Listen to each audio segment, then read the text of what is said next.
I'm very proud of how I played. I was able to, pick through and, I was able to pick a good alliance, a strong alliance, a trustworthy alliance with the girls. I mean, I had the guys that the guys weren't trustworthy, and I was able to figure that out, and I was able to be the head of my girl alliance. I mean, everything was panning out perfectly. And I feel like I got extremely unlucky, being dealt a bad hand in a situation where I was chip leader almost, in my tribe in like a tournament. I was also a pretty unlucky hand where I drew a buff where, I was in a tribe where there were 3 brains, 2 beauty, and a brawn, and the extra twist was that Julia was going to join the tribe that lost, and having 3 brains, 2 beauty, and a brawn, having another beauty come in is going to change up the dynamics, is going to change the numbers. So, the brains, the smart thing for them to do is keep their numbers and get rid of one of the beauties. So I knew it was a fight to the death between Ty and I. I mean, I adore Ty personally. We had an alliance together, but, slowly it started changing, and slowly I stopped trusting him, and he told me he had an idol right before we came out to tribal council. I mean, everything was sitting, he didn't start sitting well with me, so it was easy to kind of throw him under the bus, especially if I need to do it.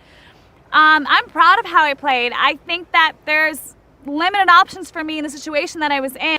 Even though it was difficult at first, and the survival aspect wasn't as harsh for me as it was for other people, I think that the social part was the easiest part for me, because I can form a relationship with almost anyone I meet. I meet different people from all over the world all the time when I'm sitting at a poker table. I meet people from Australia, from California, from Russia, from Germany.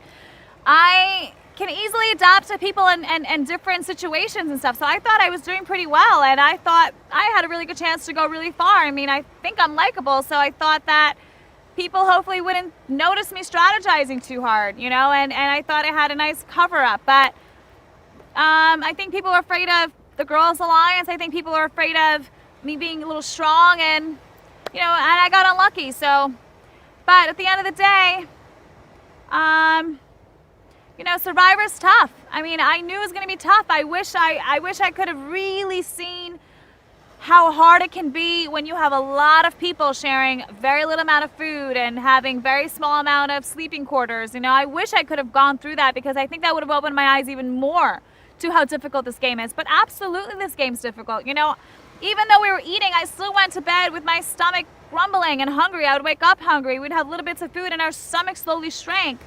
We had times where it was raining torrential downpour. It was cold. It was freezing, and my tribe, the beauty tribe, made the best of it. We giggled, we laughed, we cuddled together. We had really good, body heat. It was fun. My tribe made it fun. In any situation, it's what you make of it. And I think my tribe mentally was really strong, and we were able to deal with it all together. It wasn't as harsh, and it wasn't as difficult. And then when we had torrential downpour again, we had a good roof. We had comfort. It wasn't as hard. I had a nice cushion, but I would have given up all of my comfort, all of my food, all of my supplies, my fishing net, everything, just to continue to be in the game. And that's what I wanted to do. I wanted to challenge myself as much as possible, and it was absolutely challenging, but I think that I'm also mentally strong, and that's the reason why it wasn't so difficult for me. I was prepared to struggle. I was prepared to starve. I was prepared to sleep on raw bamboo, and I was prepared to lie to people and just go through it. But I think that's a big reason why it wasn't as tough for me. I feel like I'm mentally strong, and I proved it to myself. I think my family is going to notice how much happier I am, because it was always a big goal of mine to come on the show and prove to myself and my family what I'm made of. But I think that even though I didn't go as far as I wanted to go and knew that I can go, I think that they're going to see me be so much more happier. I'm ecstatic to live life. I'm ecstatic to continue on my quest of, winning a poker tournament. I mean, the 2 things I've always wanted to do in my freaking 26 years of existence, I've always been talking about is, win a poker bracelet and get on Survivor and win, So even though I'm on Survivor and I didn't win, I have my other goals which I want to attain, which is now poker. Before coming on the show, I had months to prepare, so I put poker on the background and completely prepared for Survivor as much as I could, worked out, ate well, read books, watched Survivor over and over and over again. I had all my notes that I've been working on, all my rules. I've preparing myself for this game, and I feel like I'm ready to go back home, focus back on my life, and keep learning and focusing on poker. And I'm excited. There's a lot of plans that I have ahead of me, and I think that my family's gonna notice I'm a lot happier and a lot